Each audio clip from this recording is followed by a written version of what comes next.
Splash of lemonade. Enjoy your Wednesday.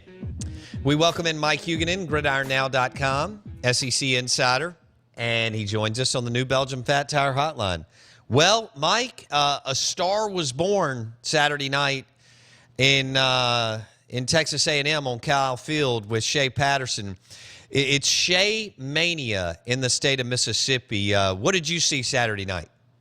Yeah, I think there's good reason for that. The first half, he looked like a guy who had not played it down in college football. He looked a little bit overmatched. Second half, especially the fourth quarter, extremely poised and looked like a guy who was a fifth-year senior. So, kids come out of high school with tools, and Patterson obviously has the tools. But it's one thing to have the tools. It's another one to let them show on the field. He did a phenomenal job. A lot of credit, obviously, needs to go to Dan Warner and Hugh Freeze for the way they developed them, and frankly for having the guts to play him. So I think all of us, this has not been a good season for Ole Miss.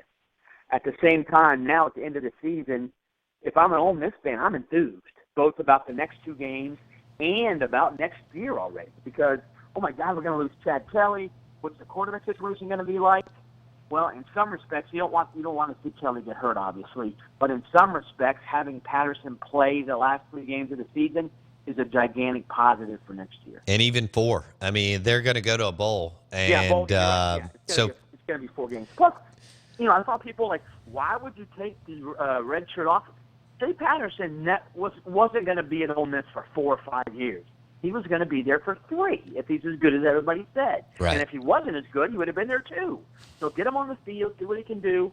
He's going to have some games under his belt next season, which is a gigantic positive. And, if I'm an Ole Miss fan now, I'm re-energized, and I'm thinking, wow, 3 weeks ago, can this season please end? And now you're like, wow, I want to keep watching this kid play. It's too bad it's going to end so soon. And you look at how good he is as a true freshman, and you look at who he's Vandy and MSU are not good defenses. They're going to pull an average team in a bowl game. I mean, he could light it up from here on out. Yeah, actually, I think Vanderbilt's defense will make him work in some respects that the A&M defense did not. Derek Mason's a really good defensive mind, not that Chavis isn't, but Vandy does different things. He's going to see a lot of different looks from the Vanderbilt front. So he's going to have to be showing off not only his physical skills but his mental aptitude on Saturday. Were you surprised at his quickness and his ability to extend the play? Yeah, he's. You sometimes you take with a grain of salt some recruiting rankings. And you're like, oh, he's a pretty good athlete. Yeah, well, let's see. But he did look to be a pretty good athlete. Moved around in the pocket, ran the ball effectively. It was really, the second half was a really high-level performance, and the fourth quarter was eyebrow-raising because the poise he showed for an 18-year-old in his first game, and this wasn't at Kentucky where there's 55. This is at Texas A&M where there's 104,000 people in the stand. So it was just a very impressive debut. Yeah, Shea Patterson with 330-plus yards at Texas A&M. Come from behind win. They dropped 23 on A&M in the fourth quarter. And a star is born in the state of Mississippi, and Ole Miss looks to have another star quarterback.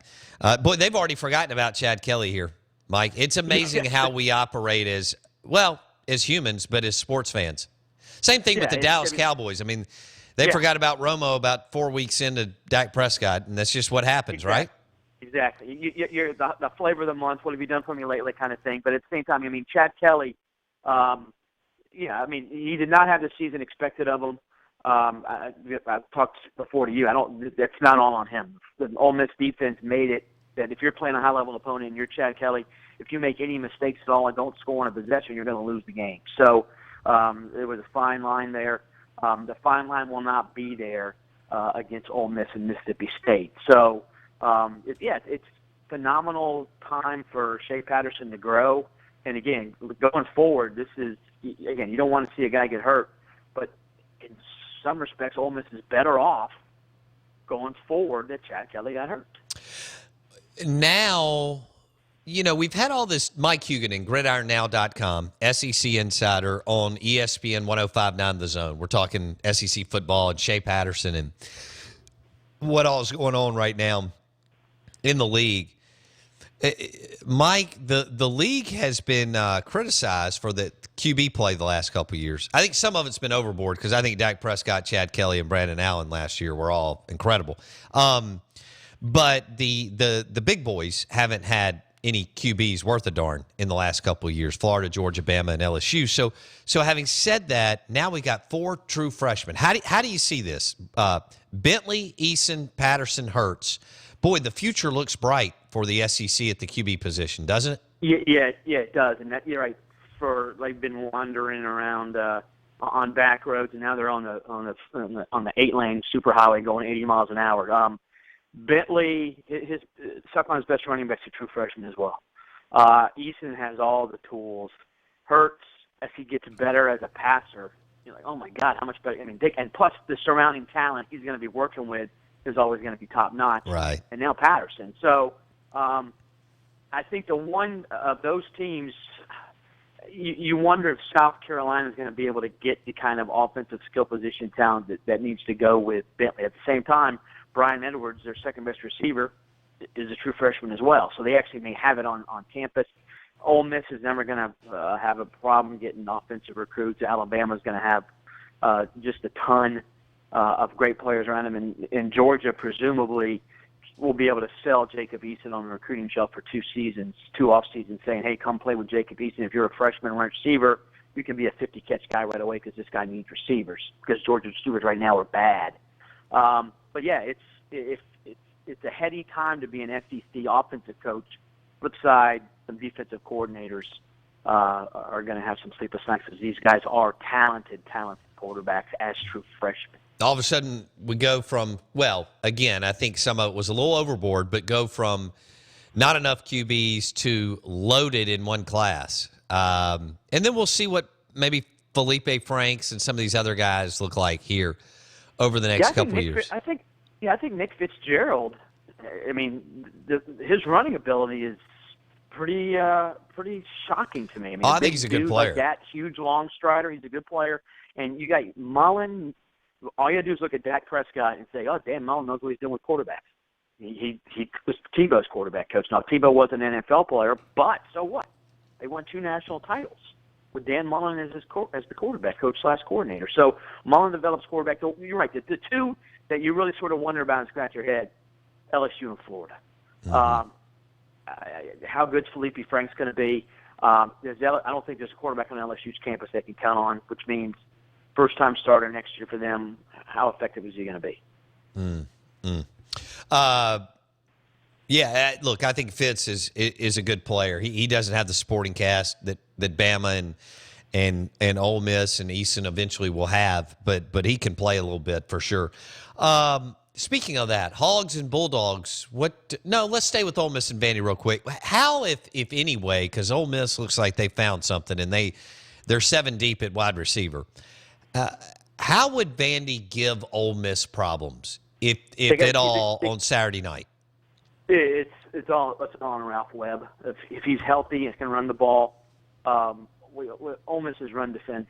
I know they played well last week, and that was frankly maybe even more shocking than how good Shea Patterson looked. A&M could not run the ball.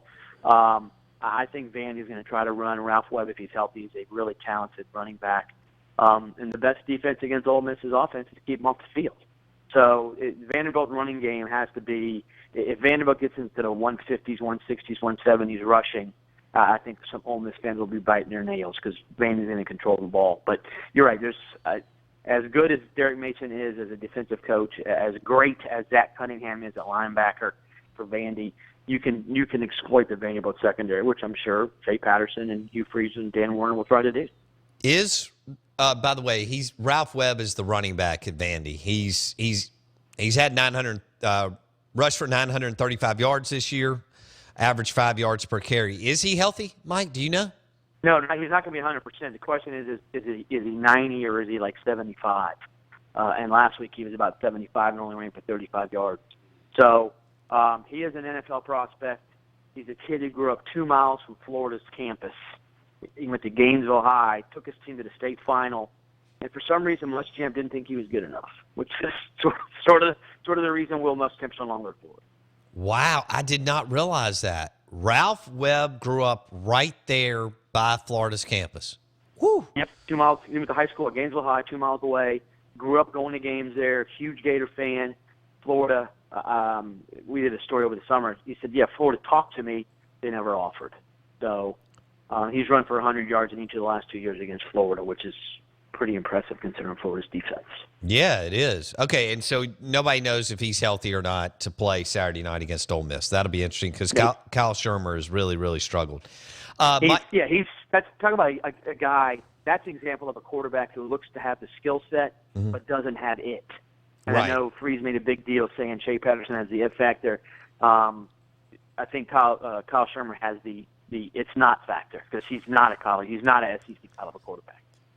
Wow. Yeah, people have tried to give him the benefit of the doubt, I think, because of his dad, Mike. Exactly. Yeah.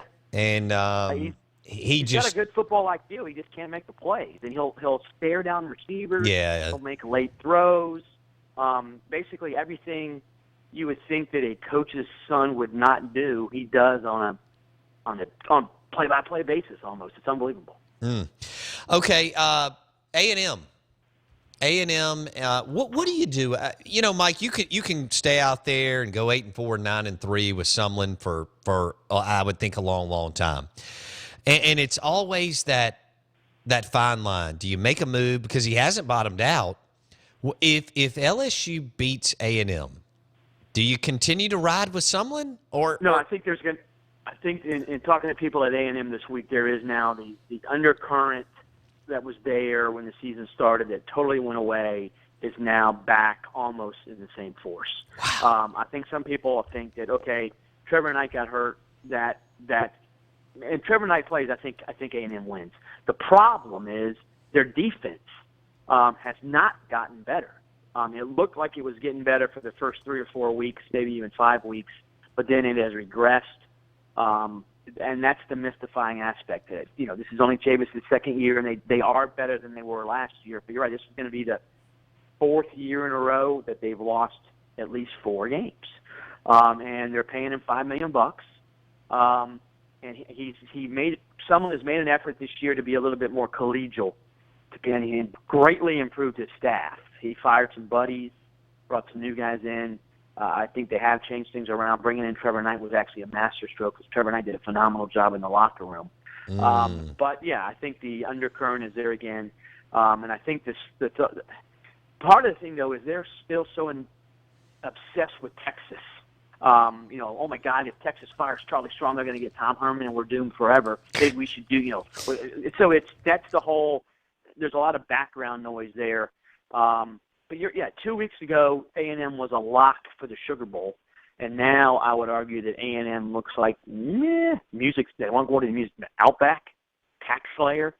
It's a large drop in a short amount of time, and a lot of that, Trevor Knight, but still, the program should be able to withstand an injury to a graduate transfer quarterback and beat Mississippi, 2 struggling Mississippi State and Ole Miss teams. Is what you're saying? Yeah, you're right, and that's.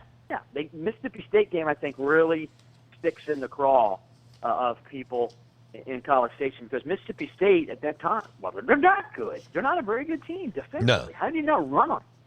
So how do you give up 35 points to them when all the quarterback did was run on you? So, a lot of the naysayers are back, and I think someone comes back, but I think it's gone from like 99-1 to more like 60-40 now. Sumlin, they'll play LSU, to wrap up the year. So if LSU smokes them, would A&M make a move? And I guess Charlie Strong needs to win out against Kansas and West Virginia to keep his job. They've already played West Virginia. I'm sorry, Kansas and TCU. Thank you. Yeah, I think they got to get to 7-5. Okay. He's got an interesting team. And again, I think the one thing that's mystifying, his offense, man, that's a good offense. They got that Deontay Foreman kid is unreal at running back.